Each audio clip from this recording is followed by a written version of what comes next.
Que a graça e a paz do nosso amado Salvador Jesus Cristo esteja com você e toda a sua família, é o que de coração te desejo. Que bom contar com a sua companhia por alguns minutos para nós compartilharmos mais uma porção da Palavra de Deus encontrada no livro de Apocalipse. Hoje o nosso bate-papo vai ser sobre a igreja em Filadélfia. Então, o nosso versículo, e nós vamos logo direto a ele, está no capítulo 3, o versículo 7, que diz assim: E ao anjo da igreja que está em Filadélfia escreve: Isto diz o que é santo, o que é verdadeiro, o que tem a chave de Davi, o que abre e ninguém fecha, e fecha e ninguém abre. Apocalipse 3, 7. Filadélfia é uma cidade próxima das que nós já citamos, já conversamos sobre Éfeso, Esmirna, Sardes. Filadélfia também era uma cidade que ficava aí nesse eixo. Nos tempos bíblicos, ela possuía uma comunidade cristã muito fervorosa, uma igreja fiel ao Senhor. Apesar de ser localizada perto das demais, não estava isenta dos problemas que as demais também sofriam, mas nós não vemos nenhuma crítica, como também a igreja de Esmirna, as duas únicas, que não houve nenhuma crítica acerca de Jesus Cristo. Jesus não fez nenhuma crítica a elas, a igreja em Filadélfia. Então, embora vivesse os problemas que as outras também estavam sujeitas, o que ele destaca, que talvez fosse um dos grandes problemas que a igreja estivesse enfrentando, era a hostilidade dos judeus. E isso a gente vai ver lá na frente, no próximo vídeo, creio, nós vamos ver como os judeus eram os hostis para a igreja em Filadélfia. Pois bem, a cidade de Filadélfia, por volta do ano 17 depois de Cristo, ela sofreu um desastre. Houve um terremoto ali na região sudoeste da Ásia Menor, e acredita-se que Filadélfia tenha sido a cidade que foi mais afetada, porque ela ficava bem ali em cima de uma falha sísmica, né? Então, por isso, acreditam que ela tenha sido uma das mais castigadas nesse período. Mas a cidade continuou existindo durante séculos, né? Hoje, o que nós temos lá, também na Turquia, é uma grande cidade, uma cidade importante lá da Turquia, mas hoje como Alaşehir é o seu nome. Então, é o que restou de Filadélfia agora, essa nova cidade que se instalou no lugar onde era a Filadélfia. Quanto à fundação dela, há divergências da fundação, mas uma coisa interessante, o seu nome Filadélfia, que significa no grego amor fraternal, atribui-se que dois personagens, irmãos, tenham tido uma vida de um relacionamento assim, carinhoso, fraterno entre eles, tão destacada, que levou a cidade a ter esse nome, Filadélfia, amor fraternal, seria a sua tradução.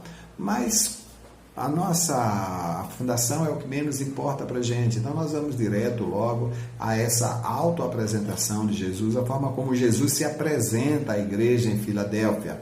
Aí você tem aí ele dizendo inicialmente esses adjetivos aí que é fácil de compreender: isso diz aquele que é santo, que é verdadeiro, atributos a Jesus Cristo, e nós não temos dúvida disso, de compreender que Jesus era santo. Pronto, acabou. Não houve pecado, ninguém encontrava nada que pudesse depor contra o seu caráter. Também sobre a verdade. Então, outra situação também que jamais se encontrou em Jesus, qualquer palavra que inspirasse mentira, engano. Inclusive, ele gostava muito de dizer assim: em verdade vos digo. Os inimigos de Jesus Cristo andavam por todos os lados, tentando pegá-lo em alguma falha, mas isso não foi possível. Agora, para nós compreendermos a frase que seria mais enigmática aí do texto, é aquele que tem a chave de Davi. É importante um conhecimento, ainda que pequeno, do Antigo Testamento, para a gente compreender essa expressão. Davi era um dos personagens mais importantes do Antigo Testamento.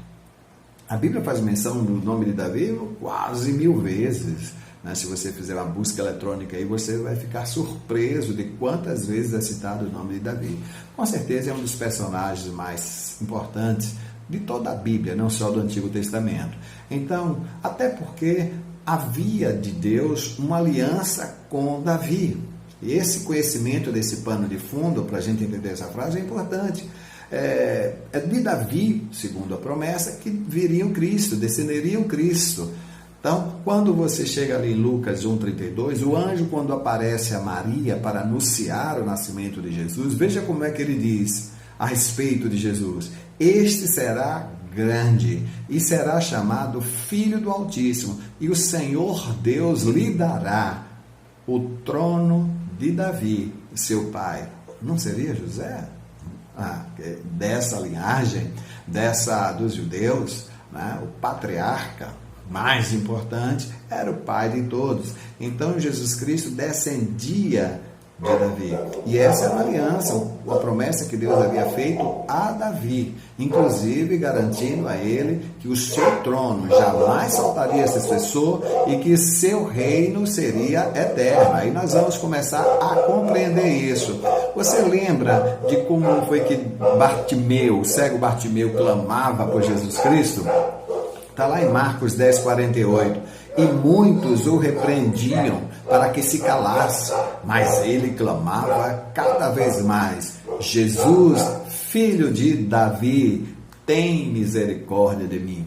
Há uma aliança, viu? Uma aliança de Deus com Davi, de que jamais faltaria sucessor para o seu trono. O trono, então, era um sinal visível da aliança de Deus com Davi. O trono, a permanência desse trono se tornou algo real para Davi, porque havia essa promessa do Senhor. Então, nós temos que conhecer esse pano de fundo para conhecer essa expressão. Talvez alguém perguntasse: quem será que iria sentar na cadeira depois que ele morresse? Até porque Davi tinha 13 filhos. Seria Absalão, seria Adonias, seria Salomão, seria Amon, seria Elisama. Quem seria o filho que assentaria? Mas isso poderia passar no coração de qualquer rei. Mas, na verdade, Davi também sabia que o trono e coroas eram estabelecidos por Deus. Então, ele não precisava ter nenhuma preocupação disso, porque Deus iria, então, se responsabilizar, tomar sobre si a responsabilidade para colocar alguém para suceder o rei. Mas, na verdade, quando Deus falou isso com Davi, já estava anunciando o Cristo, né? Esse rei eterno. Pois bem, era de Jesus que Deus estava falando para Davi, que nasceria de Davi e que o seu reino, o seu reinado nunca mais teria fim. Então Davi não precisava se preocupar com isso, porque Deus havia então prometido. Então, nesta apresentação de Cristo como sendo o portador da chave, olha aí, relembra a promessa, a profecia feita pelo profeta Isaías no capítulo 22, verso 22, que eu também coloco aí para você o texto, que fica legal para você acompanhar. E porei a chave da casa de Davi sobre o seu ombro, e abrirá e ninguém fechará, e fechará e ninguém abrirá. Então o que Jesus está se reportando aí, repetindo a promessa, aconteceu, ele cumpriu. Então Jesus é que tinha essa chave, essa autoridade, esse poder de abrir e ninguém fechar, de fechar e ninguém abrir, essa chave de Davi, dessa aliança que Deus havia feito. Então o reino de Davi era um protótipo do reino de Cristo, né? Da chegada do reino eterno na pessoa de Jesus Cristo. Então, o que é que nós podemos compreender aí? Pronto. Então, para ter acesso ao reino de Deus, considere isso. Quem é que tem a chave? Jesus. É Ele que tem a chave, é Ele que abre a porta do reino ou fecha. Abre para mim, para você, para a igreja, é Ele que tem a chave, é Ele que tem a autoridade. Então, não existe outro meio para você chegar no reino de Deus, para você chegar a Deus, se não for por Jesus Cristo. É Ele que tem. Pronto. João 14,6, eu sou o caminho, a verdade e a vida, disse Jesus. Ninguém vem ao Pai senão por mim. Então, qualquer esforço humano fora de Jesus Cristo para chegar a Deus é nulo, é sem validade, é sem efeito, é sem eficácia. Jesus é o único meio para alguém chegar ao reino de Deus, para alguém chegar a Deus, só através de Jesus Cristo. Entenda isso, não há outro meio do homem em lugar nenhum acessar a Deus, se não for por Jesus Cristo. Então, ele já declara, eu sou o caminho, eu sou o meio para vocês chegar a Deus. Podemos concluir também que o nome de Jesus é também a senha para que as nossas orações atinjam o trono da graça, cheguem ao coração de Deus, é Jesus. Deixe-me ler também esse texto para você, muito bom você ter ele anotado na sua mente, no seu coração. 1 Timóteo 2,5. Porque há um só Deus e um só mediador entre Deus e os homens, Jesus Cristo, homem. É difícil para você entender isso? Há margem para se colocar qualquer outra pessoa aí nesse contexto? Não há. Há um só Deus e um só mediador entre Deus e os homens, Jesus Cristo. Então não tem margem para mais nome nenhum, mediador nenhum. Você não precisa de homem mais nenhum, de outro nome, é o nome de Jesus. Ele é o único mediador. Mediar é alguém que está entre duas partes, ele está no meio ali, entre um e outro. Então é Jesus que está entre você e Deus, é o único mediador, é o único que pode fazer esse trabalho, é Jesus Cristo. Então não tem José, não tem Paulo, não tem Pedro, Joaquim, Maria, Antonieta, nenhum outro nome, não há outro nome. Então usar outro nome é você gastar saliva, é você perder tempo. Para sua oração chegar a Deus, só precisa, a senha é Jesus Cristo, entendeu?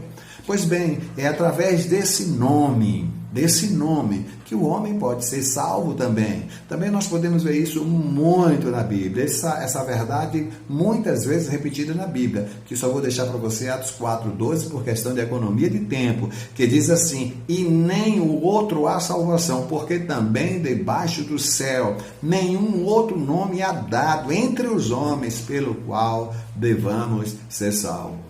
Precisa ser mais claro do que isso. Não há outro nome, nenhum outro nome foi dado. Qualquer outro nome é invenção humana. É invenção humana. Não há outro nome. Não tem lógica que coloque outro nome aí para que o homem seja salvo. Nenhum outro nome foi dado, nem no céu, nem embaixo da terra, pelo qual importa que os homens sejam salvos. Muito fácil de entender, não é? Muito fácil. Então é ele, Jesus, que tem essa autoridade, que tem esse poder, que tem essa condição de fazer isso. Eu quero muito que você compreenda isso. É fácil entender. Só Jesus tem a chave. Só ele pode acessar, dar acesso a alguém. Você não pode querer colocar outro nome no lugar dele. Não pode, não há espaço para isso, pelo menos à luz da Bíblia. E antes dele sair daqui, ele chamou os discípulos e disse, está aqui em Mateus 28:18, toda a autoridade me foi dada. Ele chegando-se para os discípulos disse, é-me dado todo o poder no céu e na terra. Ficou fácil agora entender? Quando ele diz, aquele que tem a chave, só ele. Então, quer chegar-se a Deus?